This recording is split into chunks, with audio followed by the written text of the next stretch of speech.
Drop it.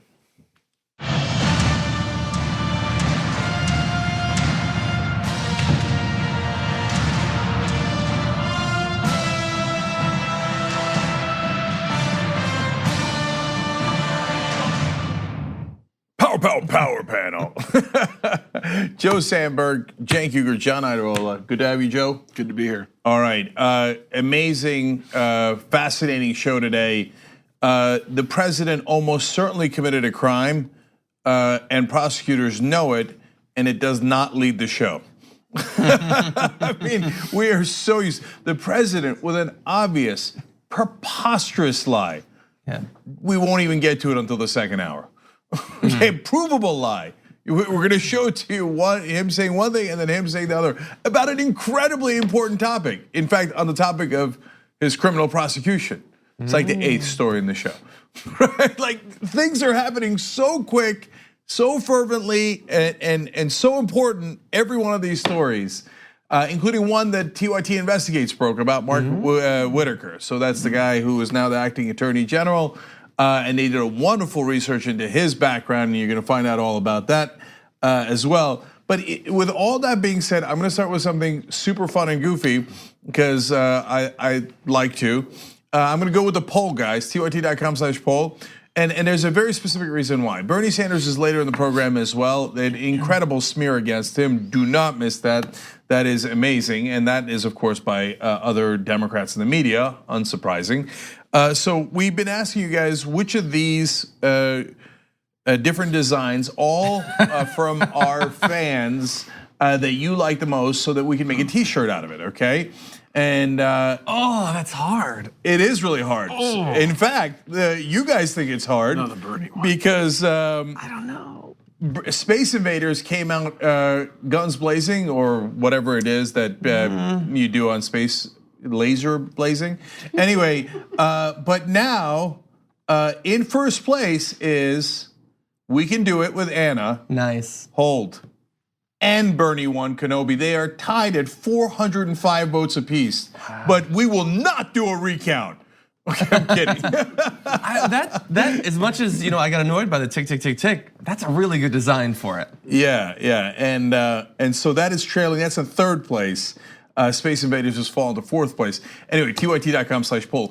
We're gonna close it at some point. I don't know, probably soon, and then we'll make the shirt, and then you guys can buy it on shoptyt.com. But it's all designed by you guys. It's voted on by you guys, so it's your shirt, okay? And then it'll be paid by you guys. Okay, all right, but huge stories, including Florida, which I appear to be in a good and jovial mood, and I am. But there'll be some rage in that story. Wait, so you alluded to some big thing that was going to annoy me, but then you didn't actually say it. No, that's later in the program when we've been doing the challenge on who could sign up more members. Maybe we should get you at tyt.com/Joe. You turn on that aspiration thing, and then all of a sudden, boom, we're goners. But anyway. Okay, so tune in for me being annoyed later. Yeah, so John and I are neck and neck. We're in second, third place. Of course, in first place is Anna. She's signing up the most members through tyt.com/Anna. That's not fair. She's invited to participate in this competition. I know. We got to get you in. All right. We get invited in Jimmy late, and now he's in fourth place in closing. Okay. So let's see how it turns out. Well, all right, let's get to it though. Let's do the stories. It'll be interesting to see if anyone can beat Anna at this point. Okay, let's do it.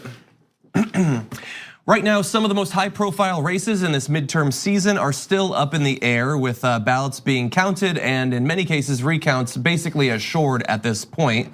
And while this is happening, Republicans, including the president and the governor of Florida, concerning his own race, mind you, are alleging that there is voter fraud going on, although they have yet to give any evidence whatsoever about how that's actually happening. So first I wanna let you know about how close these races actually are, why this big thing is going on, why legal challenges are going forward, crazy conspiratorial tweets are being tweeted. So over in Arizona, Representative Kristen Sinema is ahead of Representative Martha McSally by a mere 2,000 votes. I think right now that's actually more around 9,000 votes, but it's still pretty close. Florida Governor Rick Scott leads incumbent Senator Bill Nelson by about 15,000 votes for the Senate seat. I believe that's 0.18%, which is very, very close indeed. Still in Florida, Representative Ron DeSantis, whom the AP declared the winner in his race, is ahead of Tallahassee Mayor Andrew Gillum by about 35,000 votes in the Florida governor's race. And nearby in Georgia, Secretary of State Brian Kemp is ahead of former State House Minority Leader Stacey Abrams by 63,000 votes in the governor's race there. So understand that votes are still being counted. These are provisional ballots that are being confirmed or mail-in ballots that are arriving. We don't normally really care about those votes that much because generally the difference between the two top candidates is large enough that those would not be able to swing the result. But in these cases where you have a number of races that are within a fraction of 1 percentage point, they are potentially enough to actually swing it. As we saw in Arizona, where Kristen Sinema, who was down at one point, has now taken the lead with some of those other ballots coming in. At the same time, some of these have already been called for recounts. As Stacey Abrams is calling for a recount. There's still counting going on in Florida. And even though technically Andrew Gillum did concede, he's now saying that he wants every vote to be counted, which seems reasonable since we live in a democracy. Despite all of this, we're gonna have some accusations of fraud and things like that. But are you at all surprised that we were a little bit depressed on election day? Some of these races are the ones we were watching the closest.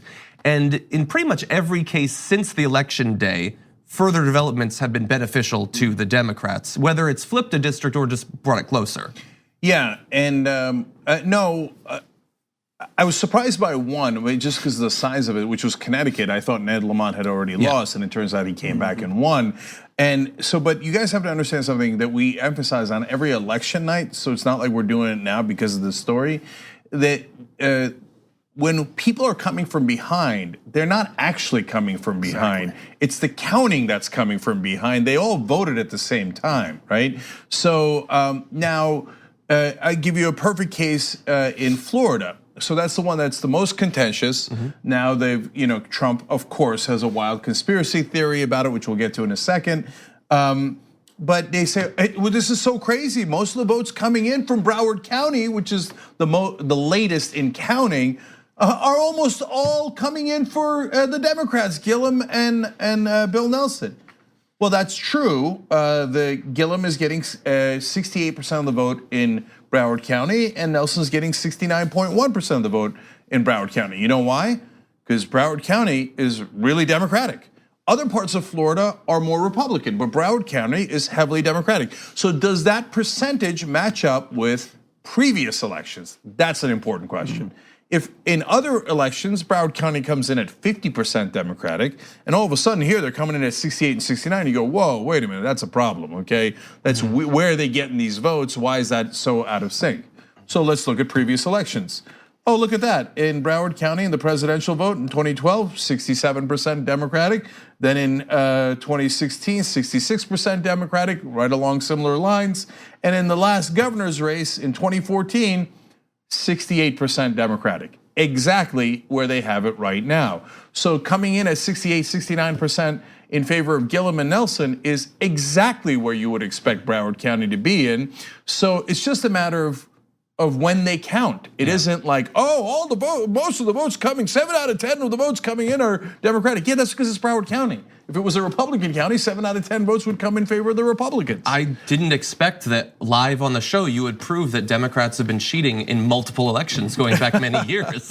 If that's the case, then Republicans have been cheating in Alabama for a long time. But don't you agree that we need to tell our candidates not to concede in these close races, because it does feed into a media narrative that's challenging for us. If you concede and then you unconcede, obviously it doesn't change the substance of every vote ought to be counted, but nevertheless. Yeah, Joe, that's exactly right. There's like this mad rush for concessions. Like, you have to say it right away. You have to say it, otherwise it's not civil. First of all, we're still having that conversation with President Trump in office about civility and how quickly you concede. Second of all, it doesn't matter. It's just optics. Joe's exactly right. In reality, does it have any legal force? No. Let's say that somebody won by 12 points, but they accidentally conceded. Would they be like, sorry, you conceded, the other guy's the governor? No, it means nothing at all, right? So, but I mean, especially in Florida, why would you concede too early? Exactly. And it only helps the Republican framing. Look, I know they're trying to do the right thing, But yes, these ballots oftentimes come in late, and especially in Democratic districts, they will very likely swing towards Democrats. In fact, on election night, we emphasized over and over again about Florida in specific. Go back and look at that tape, and you can, if you're a member, tyt.com/join to become a member. You get all of our coverage, and you will see that I said Broward County has not come in. It has the lowest percentage of the vote that has been counted in Florida, and Broward County is the most heavily Democratic county. And so this race is not quite over yet, we said throughout the night. So when Gillum conceded with about 1 point, we assumed that it was over, that Broward had mainly stopped counting. As it turns out, they're really slow in counting. And if Republicans say, hey, they should have been quicker, I agree, they should have been quicker. If they say they should have been quicker, so let's just not count the votes. No, hell no. And then there's a version of that, like saying, I wish that we were totally wrapped up on election day is fine. I wish historically that California was faster at counting votes. There's just some areas that aren't. But then there's a version of that doesn't make any sense. Rudy Giuliani tweeted that after the first county is done counting votes, no votes should be taken from any other county. What are you talking about? That's insanity. Then all you had to do is get one little rural county with 7 people and they just rush through and count it really fast. And then, hey, we got 100% of the vote. Well, two could play that game if you want. We could do that in blue states or in all the states. Madness. Just hurry up and count any Democratic county immediately. In fact, invent a county of like 3 people. Okay, we all vote Democrat. That's it. The state's ours. Okay. Preposterous. I mean, they say that with a straight face on television, right? Or as straight of a face as Rudy Giuliani can have. So why don't we turn to some of the assertions of voter fraud? As we show you this video, which is going to be of Donald Trump, I want you to look carefully and log all of the evidence provided for his claims as we roll this. If you look at Broward and Palm Beach to a lesser extent, if you look at Broward County, they have had a horrible history. And if you look at the person, in this case a woman, involved, she has had a horrible history. And all of a sudden, they're finding votes out of nowhere. And Rick Scott, who won by, it was close, but he won by a comfortable margin. Every couple of hours, it goes down a little bit. And then you see the people, and they were involved with that fraud of the fake dossier, the phony dossier. And I guess I hear they were somehow involved or worked with the GPS fusion people who have committed. I mean, you look at what they've done. You look at the dishonesty. Look. There's bad things have gone on in Broward County, really bad things. She's been to court. She's had a lot of problems. She's lost. I'd say this, he easily won, but every hour it seems to be going down. I think that people have to look at it very, very cautiously. Okay, so I really wish that if you're a conservative and you're watching this, whether you think that he's being honest or whether you accept that he is lying and you don't care, wouldn't you want a president who's gonna put a little bit more effort into his lying? All he says is, if you look at this, if you look at that, bad things are happening. He didn't give any specifics whatsoever. Now, he did say they're coming up with votes. He has no evidence of that. They have votes, you can confirm all of them, and we, I'm sure, all advocate for a verifiable paper trail that makes it easy to confirm every single vote. Whoa, John, I mean, look, man, hey, if we're in Broward County, all of a sudden we got magical votes. Of course we want actual votes, it's preposterous. Look at this tweet. So Rick Scott was up by 50,000 votes on election day. Now they found many votes, and he's only up by 15,000. The Broward effect. How come they never find Republican votes? Well, here is the thing. It sounds like about 32% of the votes they found have been Republican votes. It just leans Democratic, you moron. You can't count, there's no more specificity or evidence provided in a presidential tweet at this point than some random person who's gonna respond on Twitter when we post this video later on. Let me offer the bright side. There's some who think that we're spiraling into an even scarier moment where Trump is being emboldened. I have a different take on it. I think this is an example of Trump actually being on the ropes. We won big on Tuesday, and perhaps on Tuesday night it wasn't so clear, but I think with the passage of a few days, it's clear that we won pretty well. And I think he's scared, and I think as he becomes more scared, he's gonna act more erratically. So I think there's an interpretation that we can all take from this that we're starting to win. Yeah, so let me address some of the things that Trump said. He said they're getting the votes out of nowhere. No, not true, they're counting them.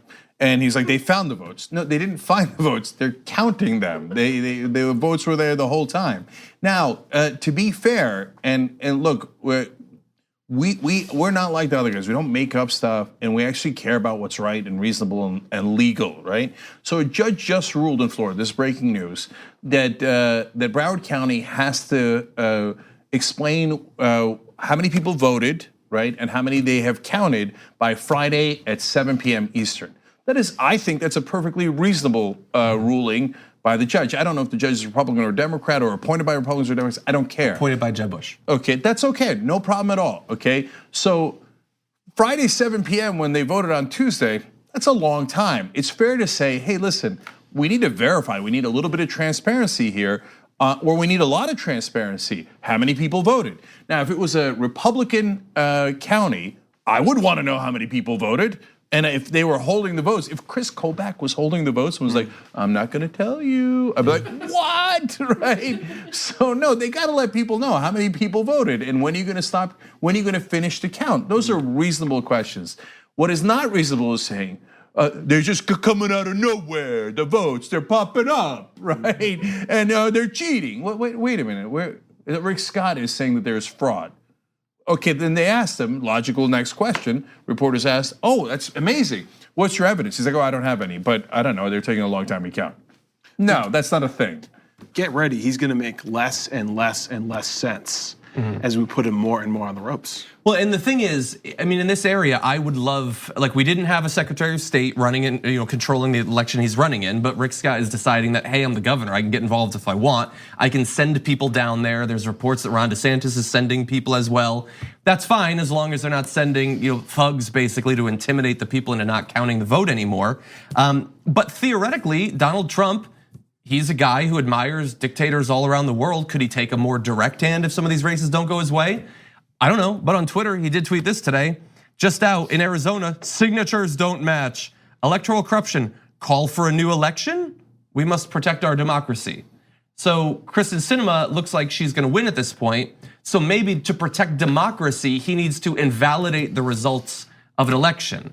Now, if this was not America, if it was not Donald Trump, and you heard about that happening somewhere else in the world, what would you think about that development? Would you think that that's a good thing? And here, he seems to be indicating that that's what he wants to do.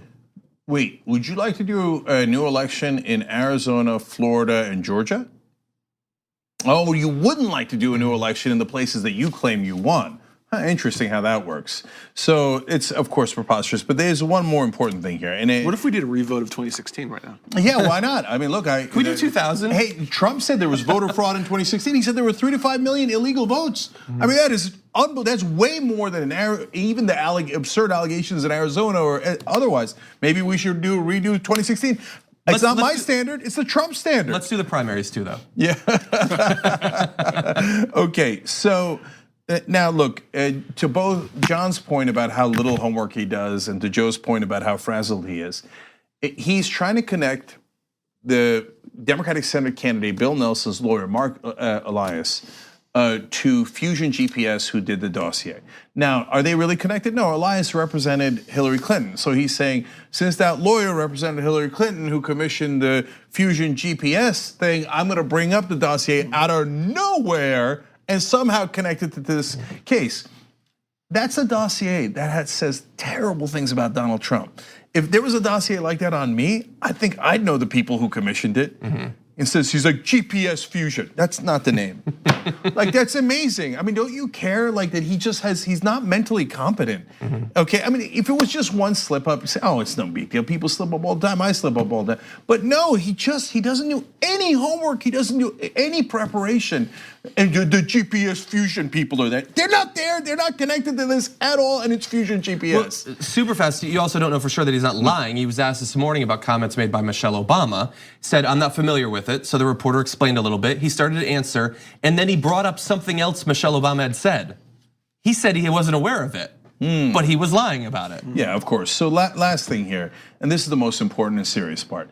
So I'm gonna go to graphics 55 and 56 here. So back in 2000, they stopped the recount in Florida, famously so. 2 things happened. One, originally these thugs came in and started banging on the doors of people doing the recount down in Miami-Dade. They were also trying to threaten Broward County. So the same Miami-Dade, Broward, and Palm Beach were at play in the Bush versus Gore, Florida situation. And they made them stop the recount because of this mob that had formed outside of their offices. And then eventually, since they stopped recounting, they never got to finish the count. It went to the Supreme Court, and the Supreme Court, in the most political decision in Supreme Court history, they literally said in the decision, this doesn't count for anything else. We don't want it to be precedent, because they knew that they were bending the rules to make Bush president. They said you should not recount Florida. Whatever you do not count the vote. Well, here, it's not gonna happen this time around, okay? We cannot allow that to happen under any circumstances. Currently, the Gillum race is under 50,000 difference. So what that means, 50,000 vote difference. That means a manual recount is legally necessary, okay? So they must do, I'm sorry, an automatic recount, a machine recount. Machine, yes. They must do a machine recount. The other race, Bill Nelson versus Rick Scott, is under 25,000. It's at 18,000 right now, vote difference. That means that a manual hand recount is legally necessary. They must do that recount. It's not a matter of our guy winning or their guy winning. If it is those thresholds, and if it was reversed and the Republicans said, hey, there should be a recount, and there's been other instances where we have said that. Yes, absolutely they should do a recount.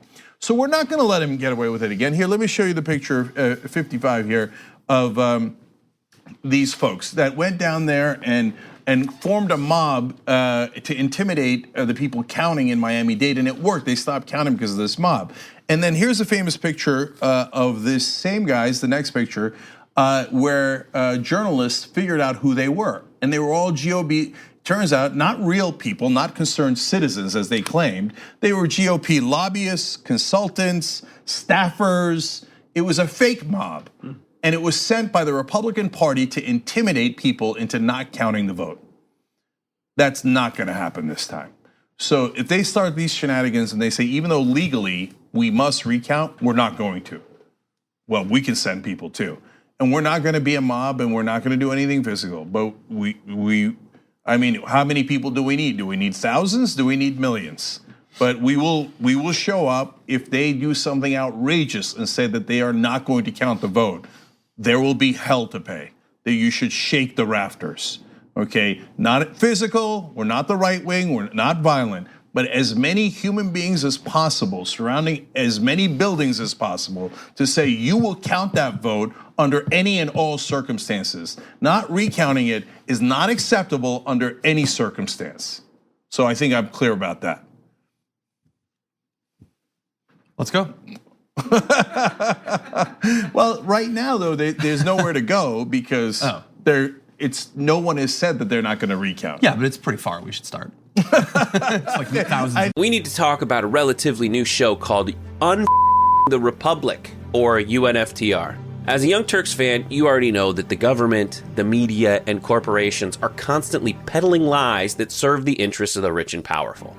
But now there's a podcast dedicated to unraveling those lies, debunking the conventional wisdom. In each episode of On the Republic, or UNFTR, the host delves into a different historical episode or topic that's generally misunderstood or purposely obfuscated by the so-called powers that be. Featuring in-depth research, razor-sharp commentary, and just the right amount of vulgarity, the UNFTR podcast takes a sledgehammer to what you thought you knew about some of the nation's most sacred historical cows.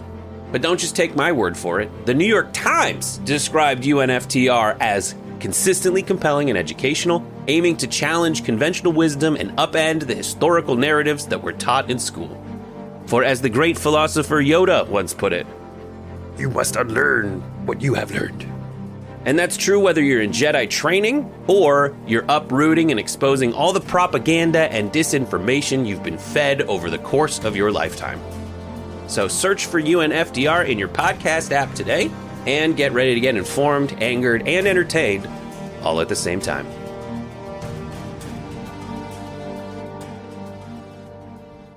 I think they've got planes. Eventually, they're going to do a hyperloop, right? Okay. Don't worry, we can get there in time. Right now, by the way, again, don't panic, guys.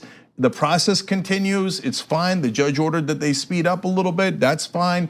Get more transparency. That's fine. If at some point, though, Rick Scott or the Republicans go, nah, who cares? Not going to recount, even though by law I have to. No. Then we're going to have massive, massive problems. Okay. Okay. All right. Let's take a quick break. Donald Trump's clear law violations are still coming up, and so is the smear job against Bernie Sanders. We'll be right back.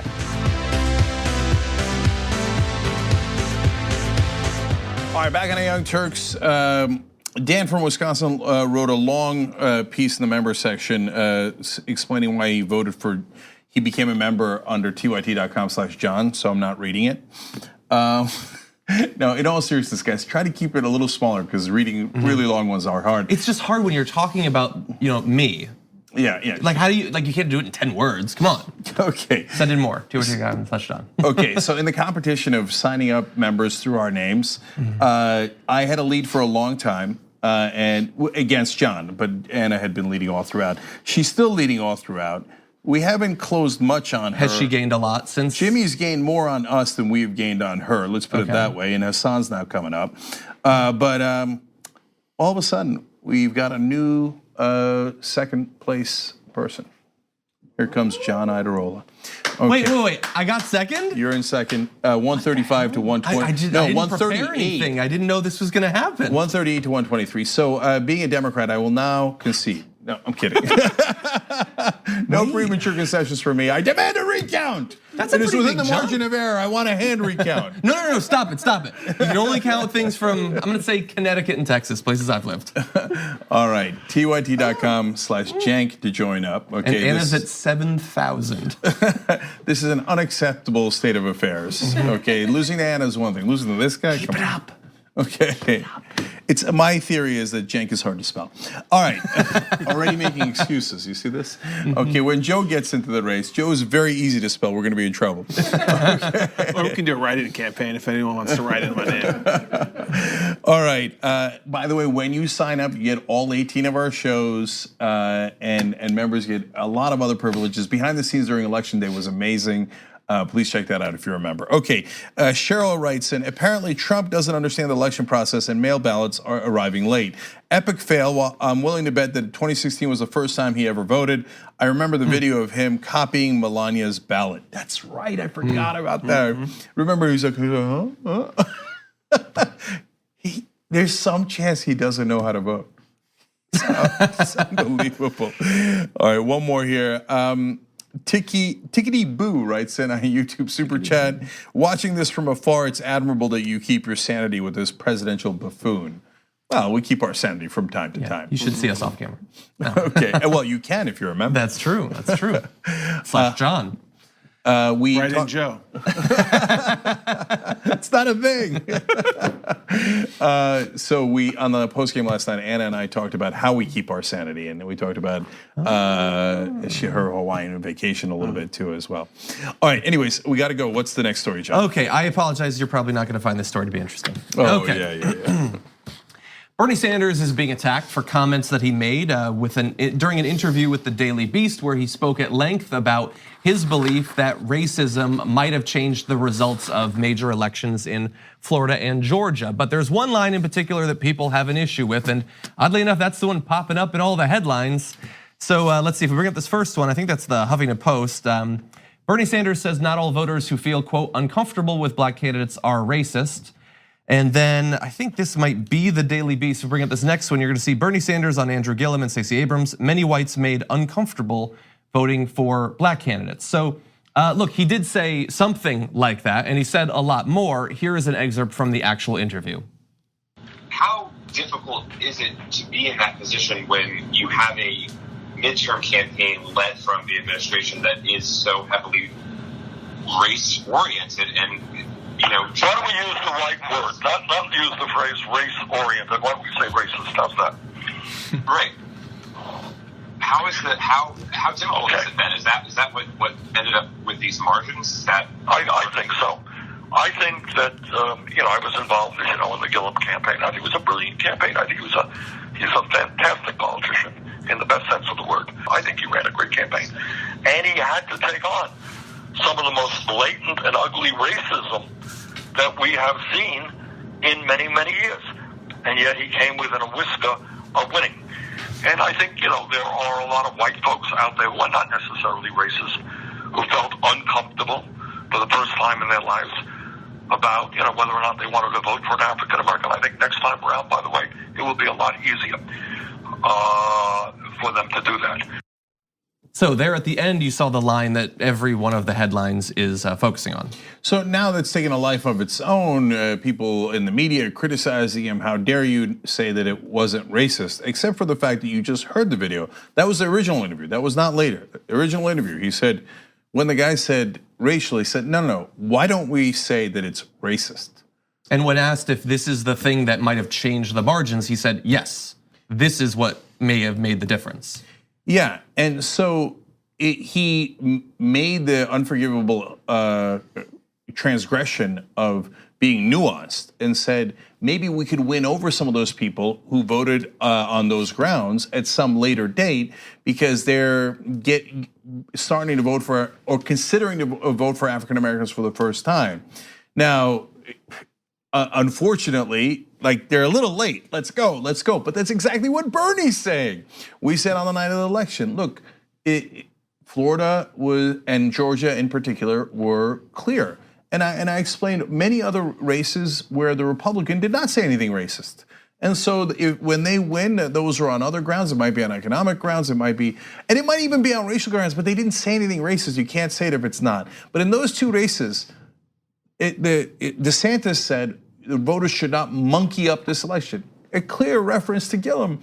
And that's not even a saying. Monkeying up an election is not a saying. He forced that word in there to refer to Gillum. In Georgia, they did voter suppression that affected 7 out of 10 people that it affected were African Americans. That action is even more worrisome than the comments. And that's why Bernie said in the beginning of the interview, why don't we call it what it is, racist? So if you're, like, I partly get the guy writing the headline wants to write something like eye-catching, and Democrats saying that those guys' actions being racist is not that eye-catching because most Democrats agree that it is, right? But him saying like, well, maybe we can get those people who voted in that way in another election as they get more comfortable voting for African Americans. They're like, aha, okay. So, but now it be bouncing around the internet with all different reporters and media claiming as if Bernie Sanders didn't clearly say it was racist when he clearly said it was racist. No, come on. I mean, look, I told you right away, as soon as the midterm elections are over, and you remember if you watch the show, me saying it clear as day, that they will immediately accuse Bernie Sanders of being racist. It doesn't matter. I said they'll make something up. I mean, how right was I? It is literally 3 days after the election, and it has begun. Even though it's counterfactual, you heard the tape yourself. Yeah, look, I mean, and the thing is, honestly, like if going into that interview, his objective was to minimize the effect of race and to focus on other things, he could have done that. I think he has incentives in terms of his political strategy to do that, but he's an honest guy acknowledging that race is probably what threw this thing. And you can listen to the rest of it. He goes on to the way that Gillum campaigned. He says that he stuck to his guns in terms of a progressive agenda, ran a great campaign, but he had to take on the most blatant and ugly racism that we've seen in many, many years. So he keeps coming back to that. The only thing I'm gonna disagree on, like it pisses me off to see the headlines because I do believe whether these individual authors are part of it, one of the reasons this thing has become so big is because, like you say, they wanna take him down. Again, not necessarily the individual authors, but a lot of groups do.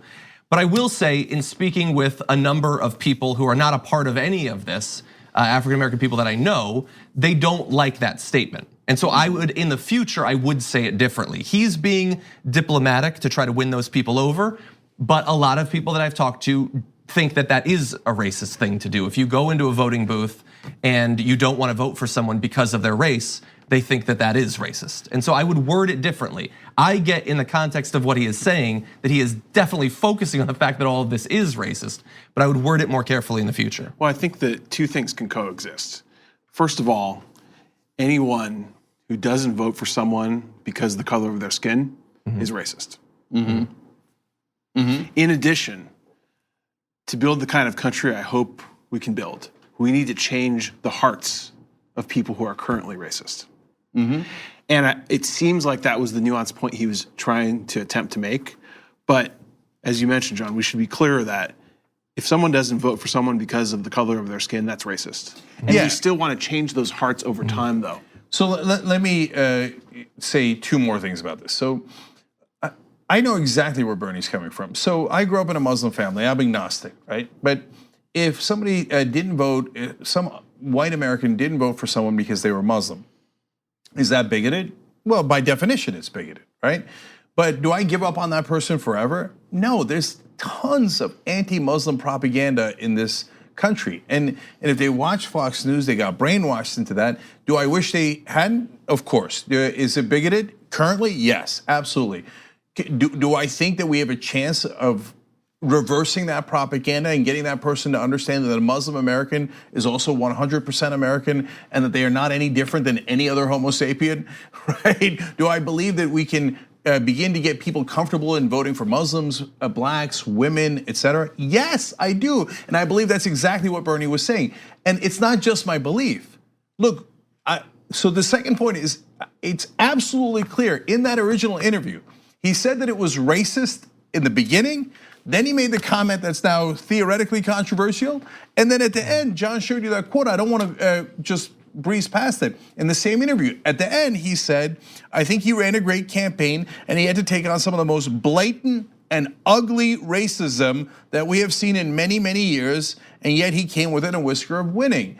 So he said it was racist 2 times in that same paragraph. Yeah. So it's not like taking that sentence out of context, well, then it does him a great disservice, because that is not, he wasn't saying like, oh, what's the big deal about people not voting based on race? I think he was giving folks who might not have voted for candidates of color because of their color too much of the benefit of the doubt.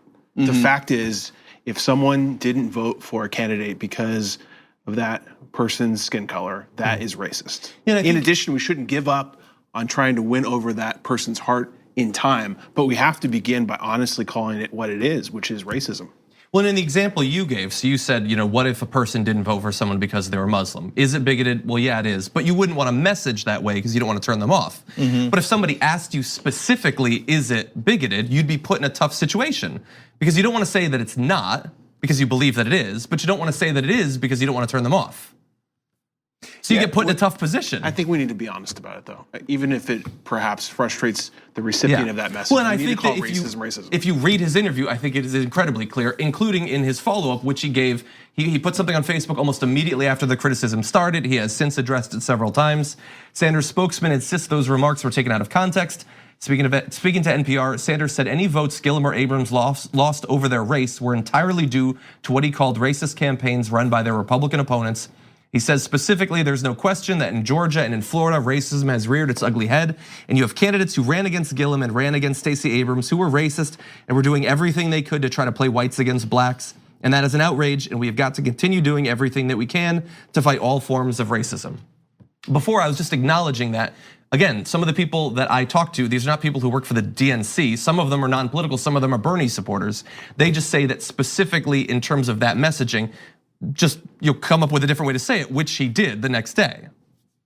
I don't even think it's a different way of saying it. I don't know, but it's not for us to say. It's not for us to tell an African American person you're wrong to not like the way this is being said. No, this is important, okay? So if they're coming at it genuinely and they saw the entirety of the quote and they say, hey, look, I get that he said it's racist in the beginning, he said it's racist at the end. In the middle, I didn't like the way he phrased it. Nothing wrong with that at all. I get it, that's the conversation we just had. And that is largely the conversation that I had. Yeah, right, that's right. So that's but I am seeing online people not doing that at all. They're ignoring the context and they're making it seem like Bernie Sanders, I don't know, maybe they didn't see the full quote. That is entirely possible, right? Well, we showed you and by the way, some of the reporters though, some of the people saying that are reporters. Well, I mean, you should look at the whole quote if you're a reporter. And so I guarantee you now ahead of time what will happen. Everyone will forget the context and never ever mention it again outside of us. And everyone will pretend that Bernie said that the Republicans were not racist in those races, when in fact he said it twice, right? So I always think, what if it happened to me? what if the shoe was on the other foot? Yeah. And if Bernie had said, hey, they ran this campaign against a Muslim American, whatever, let's say Abdullah al-Said, he supported in Michigan, and it was a bigoted campaign, and people that voted against him because he's Muslim, maybe they're not, bigots, but it was a bigoted campaign, I'd go, yeah, he's trying to win them over, right? And maybe at most it's an inartful middle of the paragraph, right? But he's clearly saying it was bigoted, but maybe we can win them over in the future. I wouldn't be like, how dare you, Bernie? Apparently you hate Muslims. No, preposterous, right? Yeah. Well, and by the way, speaking of which, let's be absolutely clear. A lot of these Johnny-come-latelys supporting Andrew Gillum now and then trying to smear Bernie Sanders, where were you when Andrew Gillum was in 4th place and Bernie Sanders endorsed him, supported him, went down there and campaigned for him 100%. When everyone else thought he didn't have a chance of winning, but Bernie was there for him? Yes. And so to give you an idea of the angle of this that we're saying is more politically motivated, we showed you 2 screenshots, but you can find many, many more of those, and probably going off into the future. We just summed it up a little bit, but there is, I'm not gonna say coordinated necessarily, but I would not be surprised if there were some aspects of that. It was not long in many of these headlines suddenly popping up sort of suspiciously quickly. Yeah, much more to come, guaranteed, and like I said, almost no one else in media will ever quote the context again. And so the smears have begun. Well, and this is, I think, will get you ready for what is sure to be a smooth, clean primary in 2020. It will be an easy, fun, light experience for all of us. All right, we got to take a quick break, guys.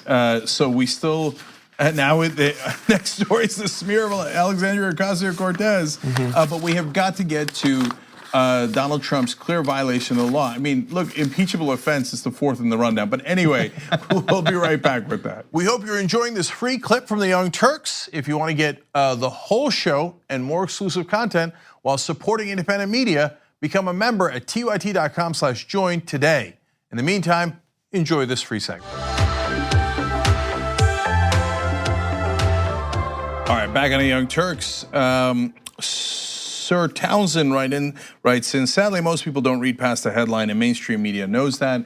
At TYT, we frequently talk about all the ways that big tech companies are taking control of our online lives, constantly monitoring us and storing and selling our data. But that doesn't mean we have to let them. It's possible to stay anonymous online and hide your data from the prying eyes of big tech. And one of the best ways is with ExpressVPN. ExpressVPN hides your IP address, making your active ID more difficult to trace and sell to advertisers. ExpressVPN also encrypts 100% of your network data to protect you from eavesdroppers and cyber criminals. And it's also easy to install. A single mouse click protects all your devices. But listen, guys, this is important. ExpressVPN is rated #1 by CNET and Wired magazine. So take back control of your life online and secure your data with a top VPN solution available, ExpressVPN. And if you go to expressvpn.com/TYT, you can get 3 extra months for free with this exclusive link just for TYT fans. That's expressvpn.com/TYT.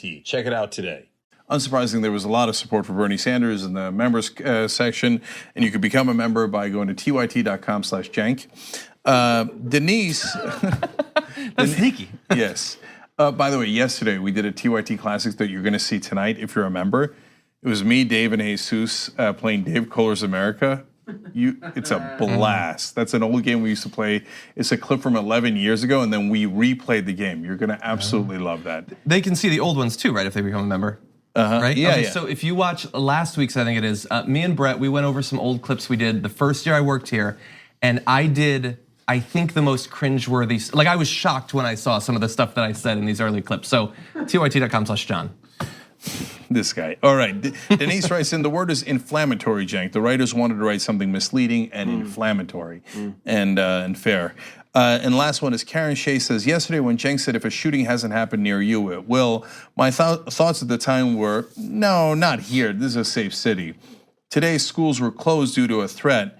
It can happen anywhere. Jeez. Of course, but guys, there's no safe city. You think you live in a safe city if it's like a rural area where there's almost no robberies? In a rural area, almost everybody has guns. Thousand Oaks is one of the 2 safest cities, like year after year in the whole country. Yeah, and so it only takes one unbalanced person with a gun, and that's it. You think there's no unbalanced people that live in your town? And everybody's going, oh no, that's true. There are unbalanced people. That's true. And it's in every town. All right, let's do the next story. Okay. Congresswoman-elect Alexandria Ocasio-Cortez has said that she is, as of right now, in a kind of tough position where there's gonna be a 3-month period before she starts drawing her congressional salary, where she is going to have a very hard time affording an apartment in the DC area. It's an incredibly expensive place to live. She did not make much money while she was running for Congress, obviously, and Fox News apparently thought that that was hilarious. I think that quote was preceded by a year and a half ago. I was tending bar in Brooklyn, or something, which is true, by the way. Well, that's playing to her base. But the fact of the matter is, Washington D.C. and the greater metropolitan area is the most expensive county in the world to live in America now. So I think what she's talking about is all of the money in Washington, all of the wealth in Washington, all of the power, and a little simple person like her from New York can't find a place to live. It is a brilliant political line. On the other hand, her resume that Shelby just mentioned about being from the Bronx, it turns out when you read deeper, she had a lot more formative years in Westchester County, New York, which is a little ritzier than the Bronx. I'm from New York. I don't want to throw stones at any boroughs or counties, but her resume doesn't always match up. And some of those shoots during the campaign, she had these multi-$1,000 outfits that could pay a month's rent in Washington, D.C. You're right. Well, I live in Washington. It's very expensive, but she's been all over the map on some of this stuff. Okay, so let's get to the facts there. There was 1 or 2 people who sort of defended her. For the most part, they might have said she's still being political and bringing it up in the first place, but it is expensive. And you need to understand that last year she made $26,500. I'm sure Ed Henry knew that when he was criticizing her. And while you might think, well, it looks pretty bad to tell a woman to sell her clothes to afford rent, she couldn't actually do that because he's simply repeating the same myths about her that went around the internet a couple of months ago. She did do a photo shoot wearing several $1,000s of clothes that she did not own. And she has already corrected this on Twitter back at the time, saying the alt-right doesn't seem to understand the concept of magazine shoots. You don't get to keep the clothes, duh. I don't pretend to fight for a living wage and Medicare for all. I do it and get used to me slaying looks because I am an excellent thrift shopper, making that my favorite tweet ever. That's months ago that came out. Ed Henry, what's Twitter? I don't know. And so in response to that video, and there's more to it, we didn't play you all of it, she put out this tweet saying, Fox News, why can't any of your anchors say my name correctly? It's been 5 months. In other parts, 2 of the hosts said her name incorrectly. It's bizarre to see 1% salaried anchors laugh at the US housing crisis and never purchase pricey clothes and always told my story, but repeating lies until they are believed is your thing. But this just further illuminates the contempt that the right actually has for their own voters. Because there's so many voters who voted for Trump thinking that he was going to be a true populist, who themselves couldn't afford to live in Washington, D.C. And this just continues to expose the real feeling that the right has for most Americans, which is contempt. Yeah, so it's ironic because before they made fun of her for being a bartender. So which one is it? Is she low-paid bartender or secretly really rich? And if you, the part that Ed Henry was referring to is about how her family did move her to Westchester to get a better education. The part he leaves out is that all of her family chipped in to make sure that they could get her to a place where she could get a decent education. And they would go back to the Bronx every weekend, and they are from the Bronx, and they moved back to the Bronx, and her whole family's from the Bronx. But they had to make an extraordinary effort to make sure she got a decent high school education. That part they conveniently left out. And they showed her house, some hack right-wing reporter, as if it was glitzy. It was a tiny little house in Westchester because it's the only thing that the entirety of her family could afford. And so in this case, it's not her clothes, but Ed Henry misleads on it. I mean, look, if he's a real reporter, he should issue a correction, because he claimed that it was her thousands of dollars of her clothes, as if she's a liar and a fake, etc. And it's not true. You're the one who's doing literally fake news. But this is the whole point of quote-unquote Fox News. Ed Henry is not one of their opinion anchors. He's supposed to be one of their straight reporters. And the minute he gets somebody like Ocasio-Cortez, oh yeah, right, yeah, look at all those fancy clothes she's wearing. Wait, I thought you were a straight anchor. On a news channel, come on, this is all a joke. And finally, look, you have no idea how hard it is for these progressive candidates to run So Alexandria Ocasio-Cortez was a Justice Democrat, and you can't pay yourself on the campaign. Different states have different laws, but so she couldn't get paid then. She has no money now. She made only $26,500. Think about that. She only made $26,500 last year, right? So she has no money, and there's no legal way to get that money. Right, so she's like, how am I going to live in Washington right now? It's a real thing. Alison Hartson, another Justice Democrat that ran in California, she had no money. She had to cash out her entire teacher's pension from back when she was a pension. Totally broke and had no health care. Yeah. That's how you run and then they still make fun of you and pretend that you're secretly rich. It's gross. And that's why people voted for Ocasio-Cortez, because they trust her. Yeah. She's not one of these millionaires who got rich off of politics. She's a real person. All these Justice Democrats are real people, and they have the temerity to make fun of them on Fox News. And look, they're terrified of her. I think that's been clear for month after month. They don't like that she has become such a big figure. They like the idea that we can go back to a time when, whether it was Democrats or Republicans, largely all the politicians looked exactly the same. They were all 76-year-old, pale, old white men. And then you could sort of call it even. But now the Democratic Party every year is getting more and more representative. You have 2 of the youngest congresswomen in history being elected in this cycle alone. A ton more diversity in terms of sexuality, race, and religion, but it's not occurring on both sides. And one side looks more like America with every passing year and speaks more like America, speaks more to America. And that is exemplified best perhaps in Alexandria Ocasio-Cortez. And so they desperately have to take her down, and they especially have to attack her, as they try to in this case, specifically on her strengths, which is her authenticity and the fact that she is like us. They cannot allow. Now, it's not like they're gonna get through to the Democratic voters or whatever, but they are worried that Republicans might see this and hear it and hear what she's pushing for in terms of her platform and find it appealing. And so they have got to spread these lies to undercut, her appeal that potentially could cross over. Don't you think that they go after her also more vociferously because she's a woman? There are a lot of men in Congress that share apartments, 3-4 people to an apartment because they can't afford their own place. And you don't hear them ridiculed. Yeah. But here you have, a young inspirational woman who's struggling economically to pay the bills, and they're mocking her. Yeah. Yeah, and final thing is, I think you both are totally correct. And I remember the earlier Fox segment that we covered where they sent someone to cover one of her rallies.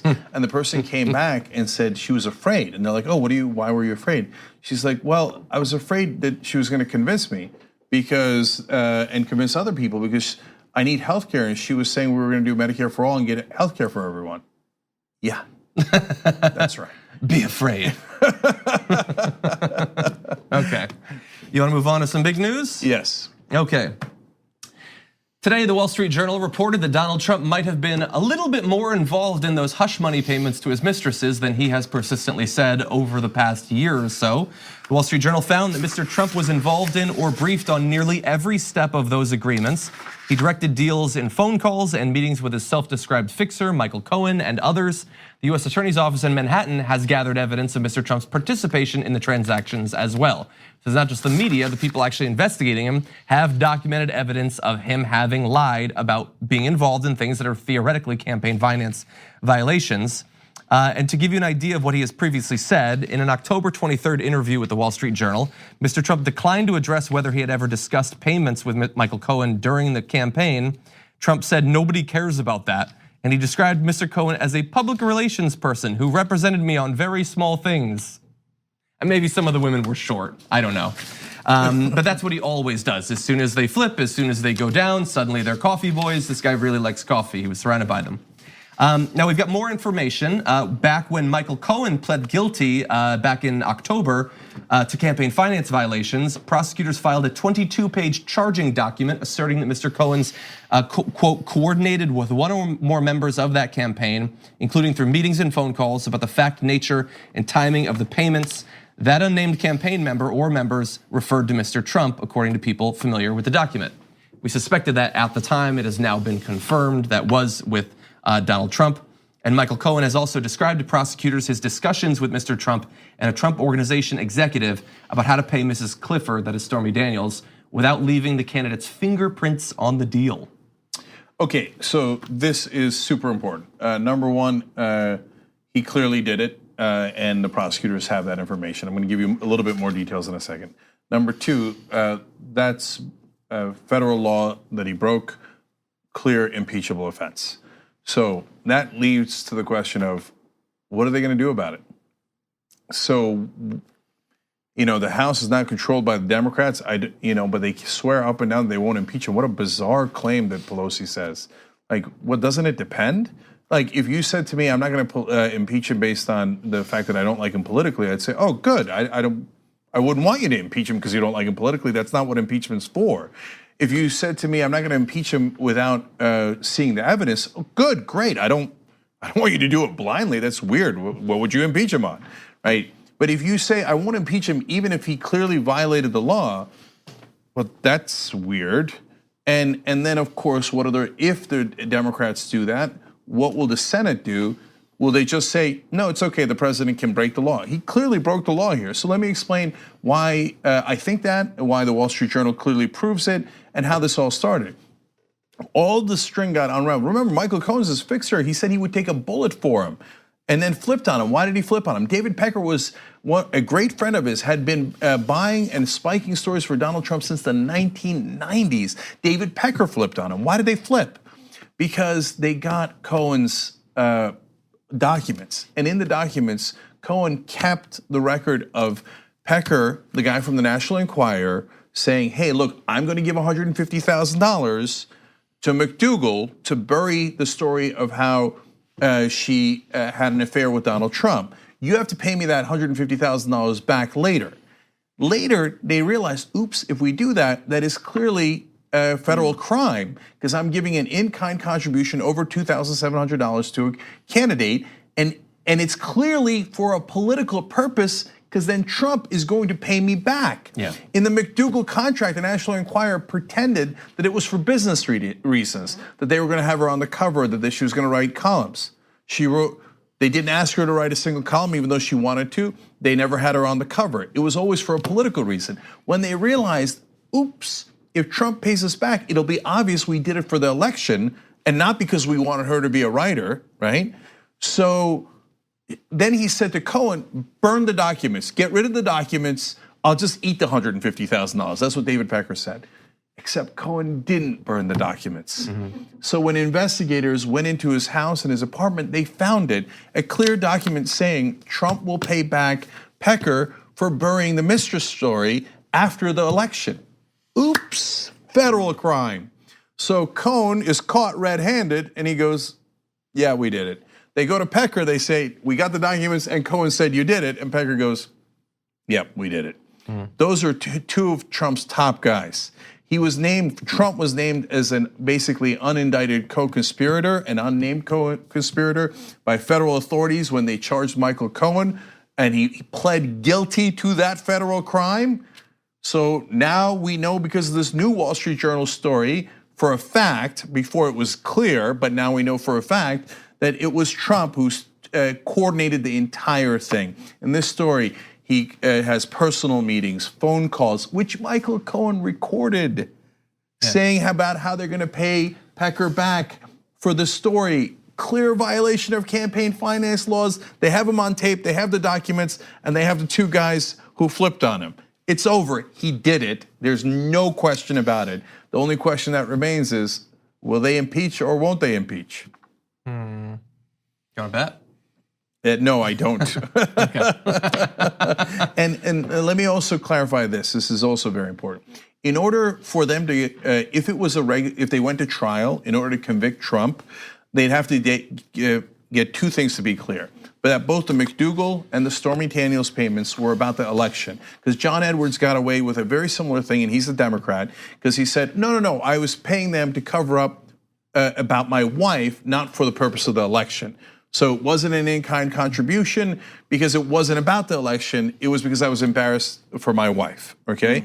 Now, in this case though, Pecker saying Trump is gonna pay me back because of the election, and then panicking and changing his mind and saying, oh, no, don't pay me back, otherwise it's clearly illegal. But they have the document showing that that they originally agreed, and Trump himself agreed to pay him back because it was about the election. So good night, Irene. That's part one. Part two is they have to show that he willfully skirted the law. Not that, hey, I didn't know, etc. But Cohen's on tape. We've run those tapes for you before because they were released earlier. He's asking Trump, should we transfer the money to David Pecker to pay off McDougal? And Trump says yes. He willfully directs Michael Cohen. Clearly, it's not an accident. It's not, I thought I was paying Michael Cohen for an amusement park and instead I got an in-kind contribution or a cover-up, etc. They have him on tape willfully doing it. Well, I think that the following part of the tape gets more to the willfulness because he tells him to do it there. In terms of whether he knows that he's telling him to break a law, he says something, do it this way, not the other way, because he knows one is easier to track. That implies that he knows they might be tracking it. Exactly, it was about cash versus check. Yes. They had David Pecker buy the story for the National Enquirer in the first place because they thought that it'll be harder to track and they won't get caught doing the illegal thing. Yeah. Furthermore, on the Stormy Daniels, remember they used fake names because they didn't want Trump to get caught. That also shows willful intent to evade the law. Yeah. Ladies and gentlemen, they got him. So this is totally an impeachable offense. By the way, people go to jail for this. You know who went to jail for it? Dinesh D'Souza. He broke a very similar campaign finance law about in-kind contributions, or it was a direct contribution in his case. He lied about it, showed willful intent. They convicted him.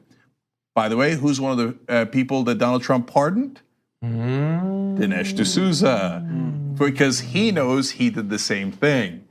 So it's just a matter of time now. I'm not saying it's a matter of time before they take him out of office, but it's a matter of time before this becomes an absolute decision point for the country. Do we allow presidents to break the law or don't we? So tick, tick, tick, tick, tick, tick, tick, tick. Gotta get that shirt. Okay, all right, we got to take a break. Joe, thank you for joining us. Appreciate it. Me. Okay, you whatever. A whole new Write in Joe when you sign up for membership. Do you like what you're seeing here? The only way you can strike back is signing up at tyt.com/John. Or writing in me when you sign up. All right, we got a whole new power panel coming up for you guys. Equally amazing stories, this time about the corruption of the Attorney General, the new interim Attorney General, and that is also part of how Trump is trying to cover his tracks. So we'll break that down for you. Those are also amazing stories. Right back.